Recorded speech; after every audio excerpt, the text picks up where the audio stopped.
नमस्कार, मेरा नाम डॉक्टर प्रशांत कुमार सिंह है।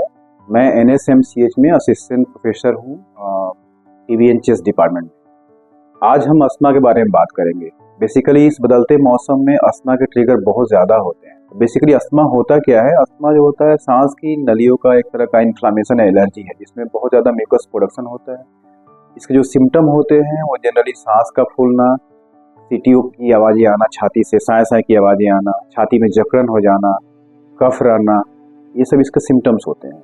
और बेसिकली ट्रिगर जो होते हैं अस्थमा के मेनली स्मोकिंग्स हैं, या फिर डस्ट फीम हो गए, पोलन एक्सपोजर हो गए, या किसी तरह का कोल्ड एक्सपोजर हो गया, सडन वेदर चेंज होना, ये सब इसके ट्रिगर फैक्टर होते हैं। तो जिनको भी अस्थमा हो इन सब ट्रिगर फैक्टर्स को अवॉइड करना चाहिए।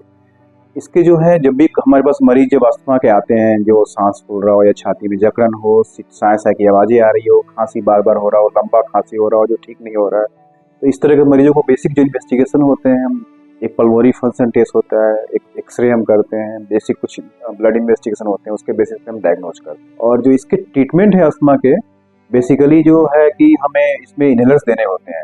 इनहेलर्स जो होते हैं कई तरह के होते हैं, कॉम्बिनेशंस में आते हैं। साथ में ओरल स्टेरॉइड देते हैं एक्सरसाइज के समय, हम एंटी एलर्जिक देते हैं। तो आप और बेसिक जो प्रिवेंशन के जो साधन है इसके, वो बेसिक वैक्सीनेशंस कुछ है, जैसे इन्फ्लुएंजा के वैक्सीनेशन होते हैं जो हर साल आपको विंटर के पहले आपको हर साल लेना होता है।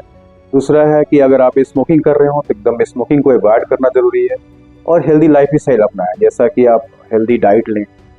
इन सब चीज़ों से आप अस्थमा के ट्रिगर को रोक सकते हैं।